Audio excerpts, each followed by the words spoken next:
Salut à tous, on se retrouve aujourd'hui sous ce nouveau format de vidéo, encore un, là pour une nouvelle vidéo qui sera l'occasion de découvrir, ou peut-être de redécouvrir pour certains d'entre vous, des éléments de la pop culture. Et puis dans cette vidéo, en l'occurrence, on va parler de séries télé mais cultes, d'une période que je suis sûr vous aimez bien tous.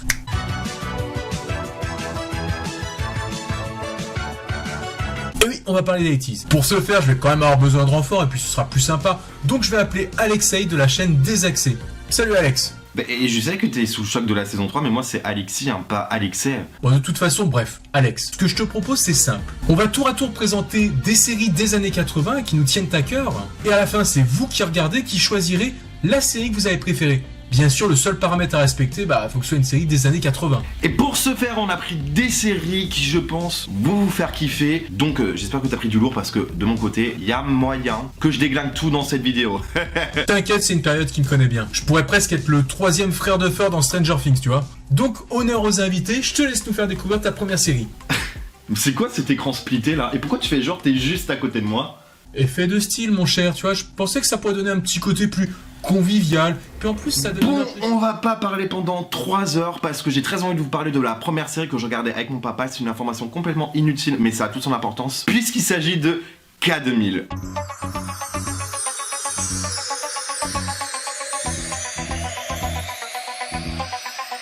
Dès le départ, t'es dans le truc parce que le personnage principal se fait tirer une balle en pleine tête. Déjà, ça commence bien.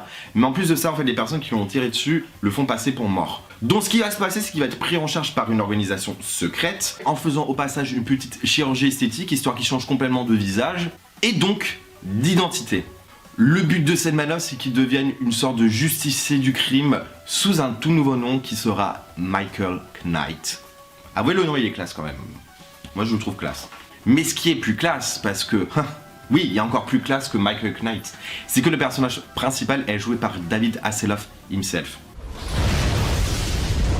Franchement, si ça vous donne pas envie, je sais pas du tout ce que vous voulez. Le petit Davidou, du coup, il va vaincre les méchants à chaque épisode à l'aide d'un partenaire in crime de qualité, une voiture qui s'appelle Kit.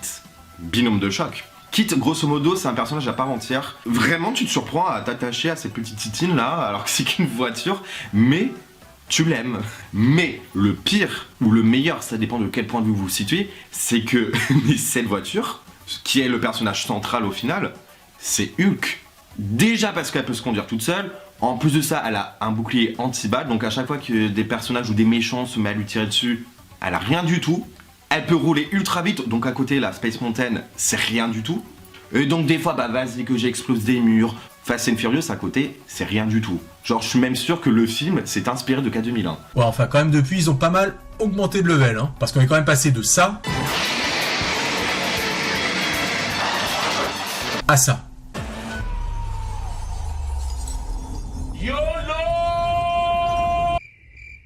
D'ailleurs, la voiture, qui est une Pontiac noir blindée pour ceux que ça intéresse, est devenue ultra culte. Et il y a vraiment un nombre incalculable de personnes qui kifferaient et qui ont kiffé conduire Kit. Bon, avant que la DeLorean arrive dans le game. Bon, ok, je vois que tu commences tout de suite par sortir l'artillerie lourde, hein, c'est même plus marrant. Allez, tiens, Alexei, va boire un Slurpee.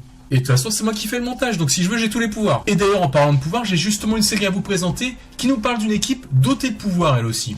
Waouh, quelle transition de ouf, bravo Boupa, vraiment on est tous fiers de toi. Hein. Et c'est bien dommage parce que je me rappelle que étant enfant, je la trouvais vachement cool quoi, elle m'est restée dans un coin de la tête. Et vous savez quoi? Il est temps de la réhabiliter, il s'agit de Super Minds, Misfits of Science. Mais tu m'étonnes que ce truc soit tombé dans l'oubli, t'as vu ce que tu nous proposes? Ouais ok, Mr. Mind, ça parle peut-être plus à grand monde, hein, peut-être même plus personne à part moi. Mais même s'il est pas resté bien longtemps, elle fait partie de celles qui avaient de la gueule. En gros, c'est l'histoire d'un scientifique, Billy Hayes, qui fait des études sur des personnes dotées de capacités, de pouvoir. Un peu genre X-Men et fortement inspiré de l'univers des comics.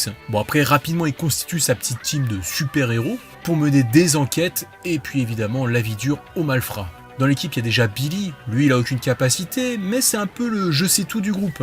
Il travaille dans son labo et comprend comment fonctionnent les aptitudes de chacun, et puis il leur apprend un peu à les maîtriser. À côté de ça, t'as son pote Elvin Lincoln, lui aussi scientifique au labo. Son truc à lui, en fait, c'est un géant de 2,14 m qui complexe sur sa taille. Alors du coup, un jour, il va dans le labo pour ingurgiter une potion qui était expérimentale et qui a la propriété finalement de faire rétrécir les gens. Donc en gros, à partir de là, à chaque fois qu'il se met la main dans la nuque, il devient tout petit.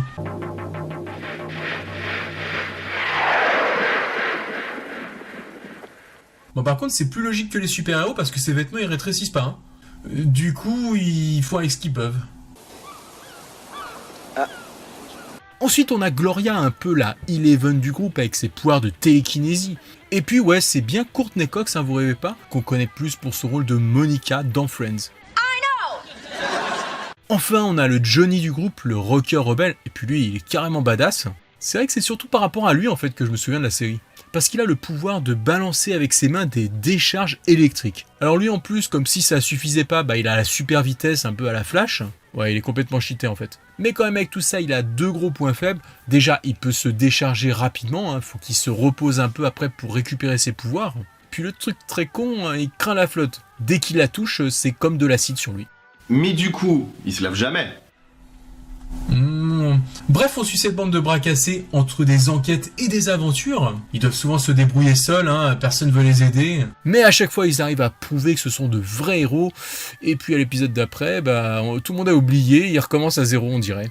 Non, c'est pas très crédible. Hein. Bon, après, cette série n'a pas rencontré le succès et elle sera abandonnée au bout d'une seule saison. Pourtant, elle arrivera jusqu'en France et sera diffusée de 85 à 87. Mais attends, 2 secondes. Est-ce que t'as compris le but de ta propre vidéo ou quoi? C'est de parler des séries cultes des années 80. Il est où le culte dans ta série? Mais ouais, mais pour le coup, pour moi, elle est culte. Ouais, je me doute que tu devais plus t'attendre à des trucs genre Magnum, Supercopter. Mais bon, t'inquiète, j'en ai d'autres en réserve. Il y en a que vous connaissez. Bon, après, maintenant, honnêtement, avec le recul, en regardant Superminds en 2020, ça a méchamment vieilli. Des intrigues très maigres, très simplistes, et puis alors, les effets spéciaux... Docteur Mumquist, Docteur Mumquist, vous m'entendez? Oh la vache, mais punaise. Ouais, on va dire que ça partait d'une bonne intention. En tout cas, il y avait de l'ambition dans tout ça. Peut-être que c'était un peu trop en avance pour l'époque, hein, ce genre d'idée. Maintenant, avec les effets qu'on est capable de faire, et puis peut-être faut dire aussi qu'on était plus indulgents. Bon, écoute, histoire de reposer un petit peu mes yeux sur ce que je viens de voir, je vais vous parler d'une série que j'aime beaucoup, qui m'est très cher et qui a marqué vraiment mon adolescence. Il s'agit de Sauvé par le Bond et je suis sûr que toi aussi tu connais, que tu l'as déjà regardé. On est toujours dans les années 80 là, c'est pas les années 90 plutôt? Je demande l'arbitrage Wikipédia. Bon, j'avoue que j'ai un petit peu triché. J'ai triché sans tricher, je vous explique. C'est sorti en 89 aux États-Unis, mais dans les années 90 chez nous en France. Et nous, vu qu'en France on a toujours un train de retard, mais ça passe, on dit que ça passe. S'il vous plaît, on dit que ça marche. Du coup enchaîne. Cette série suit une petite bande de lycéens américains sous forme de sitcom. Et ce qui est très intéressant, c'est que c'est la toute première fois qu'on voit ce sujet-là traité sous ce format. Bon, en vrai, la majorité des personnages sont des clichés. Mais on aime bien parce que au final, chaque fois qu'il y a des personnages clichés, on s'identifie à eux. Et le truc, c'est que ces personnages-là font la force de cette série. Parce que par exemple, le personnage de Zach, qui est le personnage principal, c'est un petit peu le beau gosse et qui est in love de la plus belle fille du lycée qui s'appelle Kelly. Le meilleur ami de Zach s'appelle Screech et c'est un petit peu le petit comment le définir très clairement, c'est le petit gentillet, naïf, débile, un peu con. Disons les choses. C'est le running gag de la série, mais il est pas du tout lourd. Ensuite, tu as Slater, le beau gosse du lycée qui adore la musculation. Genre, le gars, il est baraque de ouf. Et il pense, du coup, grâce à son physique, que toutes les filles du lycée sont à ses pieds, alors que pas du tout. Tu as aussi le personnage de Lisa, c'est la fille bourge, bien friquée, qui adore la mode, qui aime bien s'habiller, bien s'apprêter. Elle veut être jolie, hein, tout simplement. Et elle va à chaque fois repousser les avances.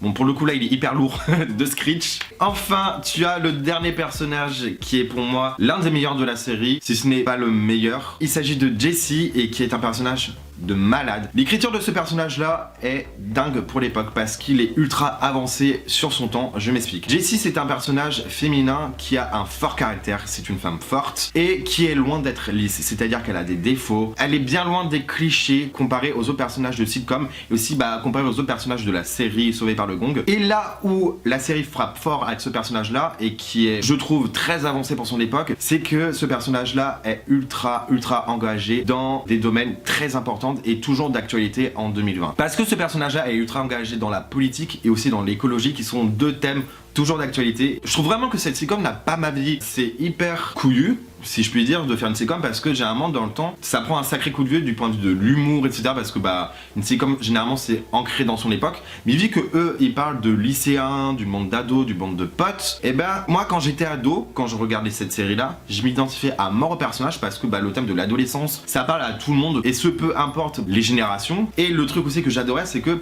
au-delà d'être une sitcom, je trouve que pour l'époque, donc à la fin 89, début des années 90, ils abordaient des thèmes ultra violents et ils dénonçaient des choses, mais de malade. Encore une fois, le personnage de Jessie, à un moment donné, est un épisode où elle est accro aux médicaments, donc elle se drogue, et t'as une scène mais absolument touchante où en fait elle est dans sa chambre, elle veut qu'une chose, c'est prendre des médicaments, et en fait t'as Zach, le personnage principal, qui arrive à ce moment-là, il grille Jessie en train de se droguer avec les médicaments, et il fait tout pour la sauver, et là t'as Jessie qui en pleure, qui crie, et cette scène, je me rappelle encore aujourd'hui parce que ça m'a marqué et parce que ça dénonçait à l'époque l'addiction. Je rappelle qu'on est quand même dans les années 80-90 quoi. Pour dénoncer ce genre de choses dans une sitcom, c'est très rare. Je trouve ça ultra culotté et c'est pour ça que Sauvé par le Gong, c'est une très bonne série pour moi. Je rajoute juste à ce que tu dis, petit truc plutôt original niveau narratif dans cette série. Zach, le héros, n'hésite pas à briser en permanence le 4e mur pour s'adresser directement à nous, spectateurs, et donner son point de vue sur la situation en faisant ce qu'il appelle des temps morts, ce qui a pour conséquence de figer les autres personnages.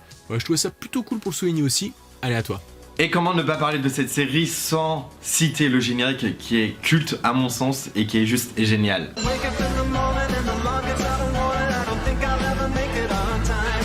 Bref, du coup, vraiment, je vous conseille de regarder Sauvé par le Gong parce que c'est une série de qualité et je pense que toi ou pas aussi t'es d'accord avec moi. Bah ouais, c'est vrai que je m'en souviens, c'était le bon moment pour se détendre après l'école. Et du coup, moi aussi, je vais te sortir l'artillerie lourde. Vous voulez des séries cultes? Eh bah écoutez ça.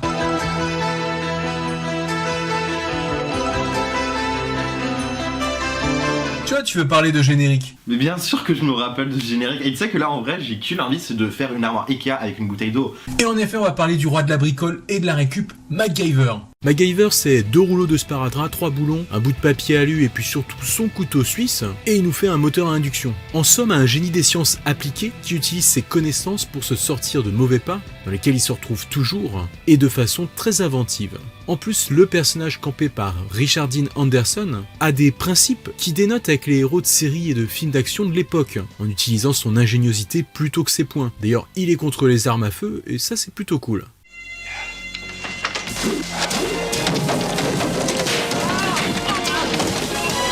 Après la grande époque des héros des années 80 bodybuildés et puis quasiment invincibles, MacGyver ce sera l'un des précurseurs de ces héros plus communs et réalistes des 90s. Bref, à chaque épisode on avait hâte de voir ce qu'il allait nous inventer de nouveau, ce Angus. Et oui, ça c'est son prénom au passage. Je crois même d'ailleurs qu'une fois il a carrément créé un avion avec du scotch et des bambous. Faudra vérifier.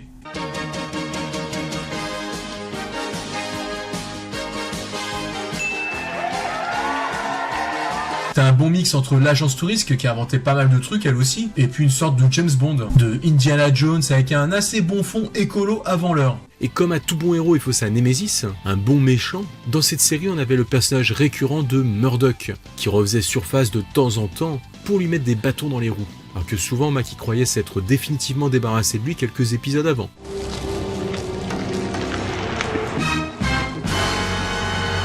Petite anecdote d'ailleurs, j'ai vu que les scénaristes évitaient de lui faire confectionner des trucs avec des produits ménagers genre explosifs ou autres, de peur de donner de mauvaises idées aux plus jeunes, pour pas qu'ils refassent ça chez eux. Après la série risque d'avoir des problèmes. Du coup quand ça arrivait et que dans le scénario il pouvait pas faire autrement, il restait volontairement vague dans la conception, voilà, pour éviter que des petits malins essaient de reproduire. En somme, MacGyver pour un jeune de l'époque c'est une source d'inspiration et d'imagination inépuisable. Ça m'étonne pas que la série ait aussi bien marché. On voulait tous un peu ressembler à MacGyver, à bidouiller des trucs. Alors on l'a tous un peu fait. c'était un héros accessible. Dès que j'entendais le générique, je bondissais devant la télé. Je crois même d'ailleurs que c'était l'une des rares séries dont je faisais attention aux horaires pour ne rien rater. Son nom a été complètement absorbé dans notre pop culture. Et c'est pour ça qu'aujourd'hui encore, on entendra des gens dire « Attends, je suis pas MacGyver ». Alors j'ai vu qu'ils avaient refait une série il y a quelques temps avec une sorte de jeune MacGyver, mais bon, perso, j'ai pas accroché. Ah, pour moi, ça restera toujours celui des années 80-90, hein. Il y en a pas d'autre. Des fois, faudra mieux laisser à César ce qui est à César et ne pas s'approprier les choses pour en faire n'importe quoi. Conseil d'amis. Moi, j'ai une troisième série que j'aimerais vraiment parler, il s'agit de 21 Jump Street.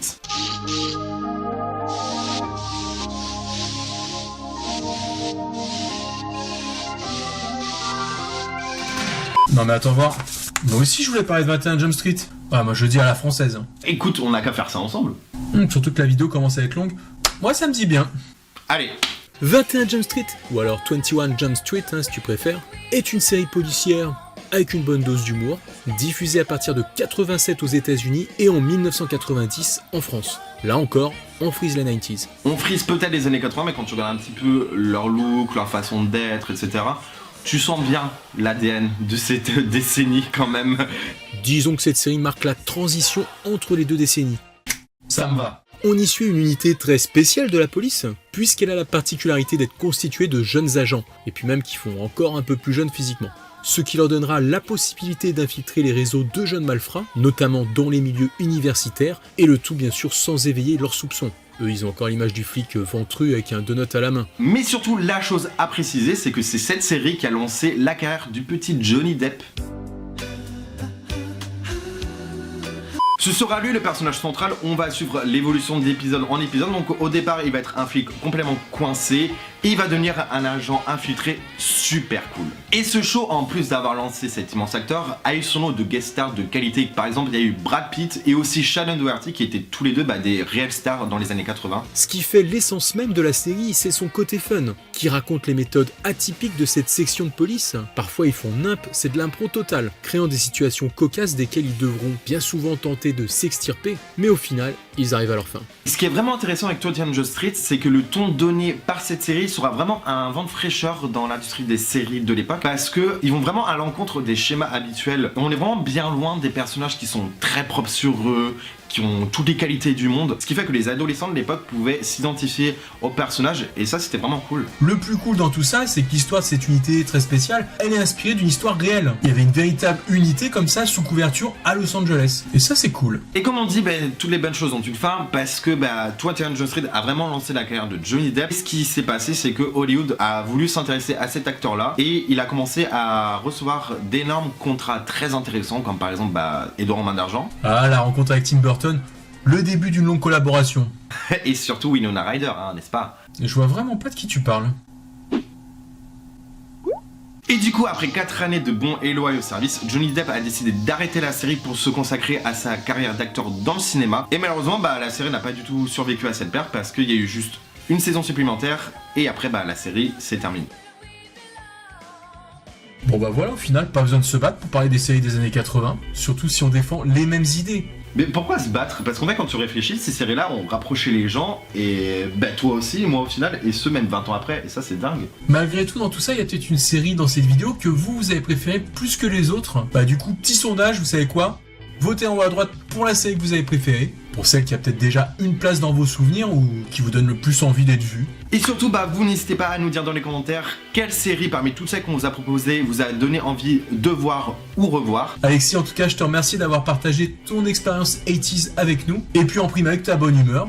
Vraiment merci à toi, c'était vraiment un réel bonheur de faire cette vidéo et surtout de revenir dans les séries des années 80 qui m'ont bercé. C'était vraiment trop cool, là j'ai un petit élan de nostalgie, c'était vraiment génial, merci à toi. Plaisir partagé, n'hésitez pas à aller voir la chaîne d'Alexis puis à aller vous abonner, ça s'appelle Désaxé et c'est très fun.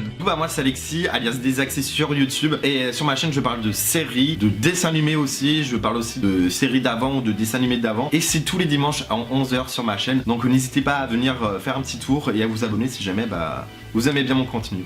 À bientôt du coup, et j'espère sur ma chaîne cette fois. Et ce sera avec grand plaisir, à très bientôt Alexis, à très vite à vous aussi, on se retrouvera par exemple pour de nouvelles vidéos de ce genre, si vous avez bien aimé, et puis comme d'hab, nos rendez-vous du samedi avec Stranger Things. D'ici là, portez-vous bien, ciao les amis.